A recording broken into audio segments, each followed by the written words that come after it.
bersama menuju rakyat makmur merdeka, wujud cinta bangsa berwibawa.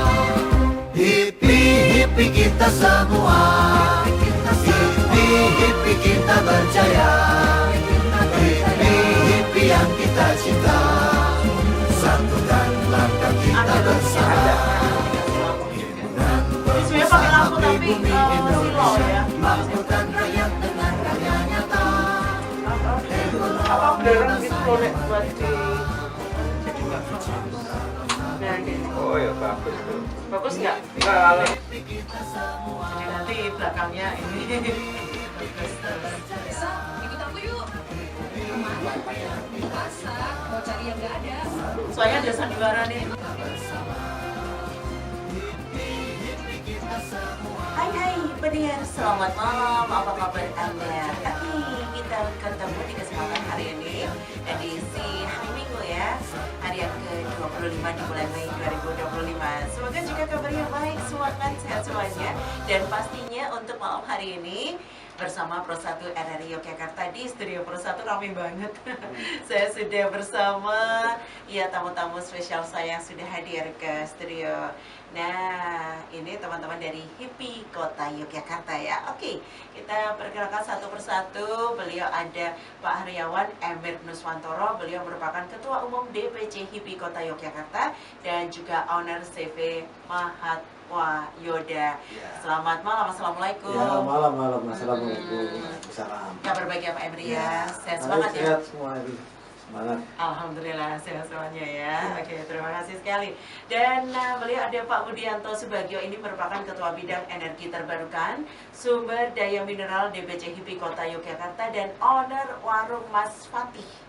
Selamat malam, assalamualaikum Mas Budi. Waalaikumsalam warahmatullahi wabarakatuh. Iya. Selamat malam Mbak Dina dan seluruh pendengar setia Pro 1 RRI Pro 1 Yogyakarta. Iya, sehat semangat ya malam hari ini ya. Alhamdulillah, sehat semangat Mbak Dina. Oke. Dan ini masih muda nih. Saya panggilnya Mas aja ya. masih Dipanggil Pak nanti ketuaan. Ada Mas Lutfi Alfikri, merupakan Sekretaris Umum DPC Hippi Kota Yogyakarta dan owner Panca Digital ya. Assalamualaikum Mas Lutfi. Waalaikumsalam Mbak Dina. Kabar baik ya. Alhamdulillah. Alhamdulillah, semangat semuanya. Semangat. Oke. Ya, di Indonesia ini kan didirikan 17 Agustus tahun 76. Wah, sudah lama banget. Ya. Nah, di kota Yogyakarta ini saya terpilih sebagai ketua baru bulan lalu dan belum ada 1 minggu ini kita dilantik. Nah, pada tanggal 22 Mei kemarin kita pelantikan. Nah, kita ini pengurus baru semua ini. Wajah-wajahnya masih semangat semuanya. Iya, pengusaha Republik Indonesia di kota Yogyakarta. Sangat-sangat melarang pengusaha kaki lima misalnya, semua harus ditertibkan. Apalagi akhir-akhir ini kota Jogja ini harus mengikuti rekomendasi UNESCO untuk penataan sebagai kota warisan budaya dunia itu. Iya. Nah, sehingga ini menjadi perhatian kita bagaimana menata kota Yogyakarta ini supaya kita juga ada advokasi ke teman-teman usaha kecil. Nah, juga pemerintah kota ini harus kita ajak komunikasi supaya tidak mudah begitu saja. Ini pengusaha yang sangat potensial. Setiap hari mereka melakukan transaksi perguliran ekonomi yang bagus. Namun ini kendala tempat selama ini mereka hanya bisa mengandalkan tempat di trotoar yang saat ini itu dianggap sebagai daerah milik jalan. Sehingga pemerintah kota merasa perlu menertibkan. Ini sebetulnya kan pemerintah kota ini hanya asal menertibkan tapi tidak menyiapkan solusi tempat. Jadi kendala kota Yogyakarta ini apapun permasalahannya soal tempat. Sampah pun begitu. Sampah itu sudah jadi masalah yang dengan bidang energi terbarukan sumber daya mineral DPC Hippi Kota Yogyakarta, bisa disampaikan nih seperti apa sih Pak Budi bidang tersebut? Tadi disampaikan oleh Pak Emir, oleh Ketua, salah satunya menyinggung masalah pengelolaan sampah di DIY gitu. Nah, sebetulnya sudah ada dicontohkan oleh Kabupaten Sleman. Pengelolaan sampah itu dibuat menjadi RDF atau reverse review yang menjadi bahan bakar alternatif untuk pabrik-pabrik semen dan juga pabrik-pabrik keramik dan sebagainya, termasuk pabrik gula. Nah, kami selain menjadi wadah para pengusaha, kami dan juga menjadi wadah para untuk mulai mensortir sampahnya, karena banyak yang dibilang limbah, contohnya minyak jelantah, sekarang ternyata punya nilai ekonomis tinggi. Iya, sebagai biosolar dan sudah ada pengepulnya. Dan banyak sekali rekan-rekan UMKM di HIPI itu yang menghasilkan minyak jelantah.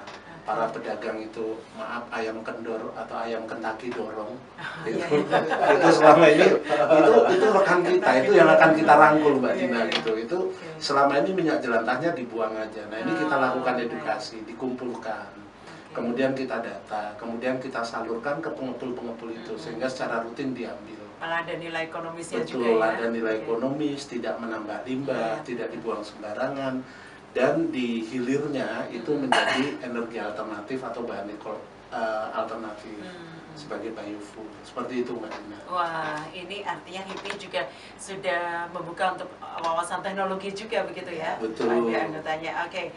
Nah, kalau tadi dari sisi teknologi, maka HIPI pasti akan kembali meremaja begitu ya. Walaupun tadi di kelahiran berapa? 1976. Masyarakat sosial lainnya. Jadi pemuda sekarang ini kan banyak yang melek, apalagi kami juga yang bergerak di dunia digital ini memahami bahwasanya informasi digitalisasi dan lain sebagainya itu cepat sekali ada di lingkungan kita. Anak muda ini dengan melek dan lain sebagainya, maka perlu wadah untuk kemudian bagaimana dia punya passion di bidang usaha, tetapi juga bisa memberikan dampak sosial kepada Notaris Umum DPC HIPI Kota Yogyakarta. Nah, silakan ya, pastinya Anda juga bisa bergabung untuk edisi Sujono di Ring Road Barat. Terima kasih sekali.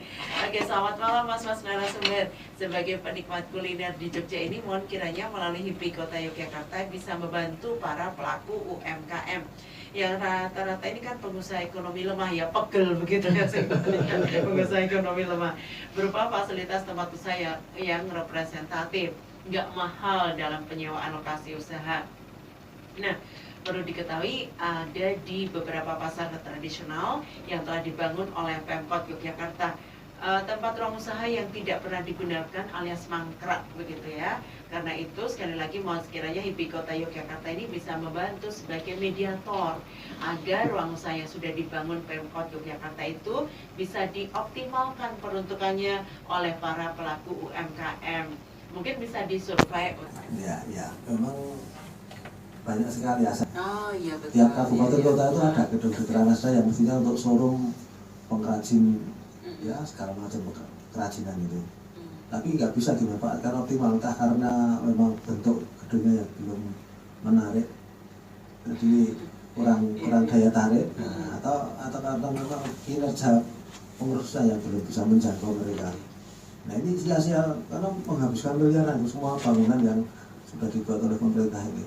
Dan selain warung nih, kalau mau di online kan ya harus ada produknya yang bisa dikirimkan. Jadi akhirnya tempat dimanfaatkan kan ternyata ada bakso beku ya. Nah itu berarti kan jadi oh ya bisa. Mungkin besok angkringan ada telur puyuh beku atau bisa ya. Harus inovatif. Harus inovatif. paling bisa kalau nasi kucing ya. Nasi kucing dibikin frozen gimana ya? Oke. Iya, seru sekali. Pertanyaan yang senada disampaikan juga oleh Ibu Nani di Jakal KM5. Apakah syarat bergabung sebagai anggota HIPI dan apakah usaha kita dipromosikan begitu? Untuk Ibu Nani di Jakal KM5 dan Mas Bintang di Pakualaman. Mas Lutfi mungkin silakan. Syarat ya. Iya. Syaratnya salah khususnya adalah mau WA saya.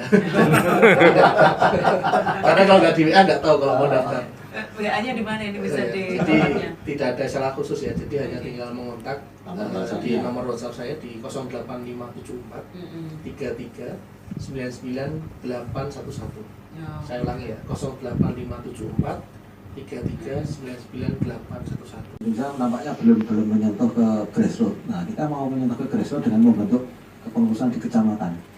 Ya, kemantren kalau di kota Jakarta sekarang sebutanya kemantren. Karena memang di anggaran dasar dan anggaran rumah tangga HIPI ini ada, dimungkinkan ada ketua HIPI kemantren kecamatan itu.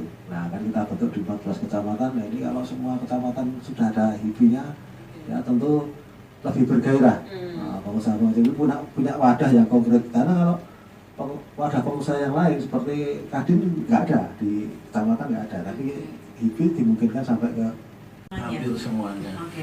Baik itu produk, barang dan jasa. Barang juga apakah itu kuliner, elektronik, kemudian peralatan baik di bidang Kerajinan advertising, gitu ya. kerajinan, kemudian peralatan otomotif, semuanya yang ingin memasarkan produk-produknya baik itu barang dan jasa di komunitas HIPI. Oke. Jadi Kalau seperti itu. contoh jasanya seperti apa sih? Contoh jasanya misalnya ada kayak ini, jasa untuk pengurusan PBG. Oh, baik. Itu. Kemudian ada jasa untuk pengurusan perizinan, terus kemudian notaris gitu. Jadi misalnya teman di kota membutuhkan notaris, kebetulan ada notaris yang juga merupakan anggota. pelantikannya ini Mbak, pelantikan di Ciusu ini kita satukan di ajang pameran. Oh, Nah, pameran di Ciusu ini pameran terbesar di kota Jogja selama ini. Ini pameran apa ya? Kuliner. juga printing expo dan food and beverage expo Ya, kemarin. itu Itu, mantap. iya, ini event besar, belum pernah di Jogja selama ini, event seperti itu belum pernah. Biasanya EO ini mengadakan eventnya di Jakarta dan Surabaya. Nah, ini pertama kali mengadakan di Jogja, kita gandeng.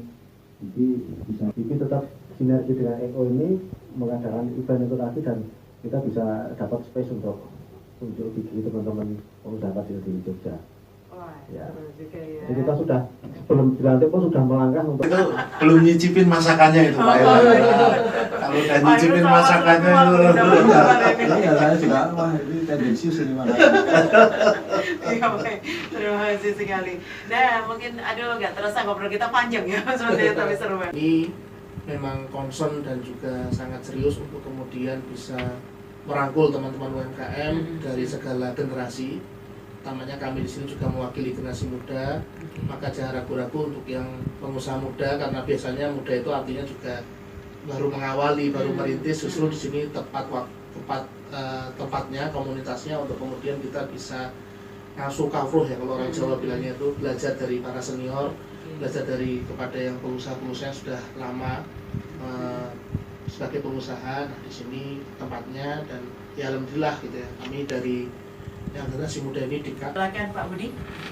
Baik Mbak, kenapa UMKM menjadi perhatian utama HIPI? UMKM itu adalah wujud nyata dari sebuah ekonomi kerakyatan. Gitu. Dan itu adalah fondasi yang sangat kuat bagi ketahanan ekonomi suatu bangsa dan negara. Jadi kalau UMKM-nya kuat, terjang badai apapun, krisis apapun, itu insya Allah ekonomi bangsa dan negara itu juga kuat. Disitulah menjadi perhatian kami. Kita perkuat UMKM kita untuk memperkuat ekonomi negara yang pada akhirnya memperkuat ekonomi Hipi kita semua, kita berjaya. Hipi yang kita cinta, dimulai dari RT pengusaha pribumi Indonesia, makmurkan rakyat dengan karya nyata. Ekonomi bangsa yang merdeka, wujud cinta bangsa berwibawa. Hipi kita semua, hipi kita berjaya. Hipi yang kita cinta, satukan langkah kita bersama. Hipi kita semua, hipi kita berjaya. Hipi yang kita cinta, satukan langkah kita bersama.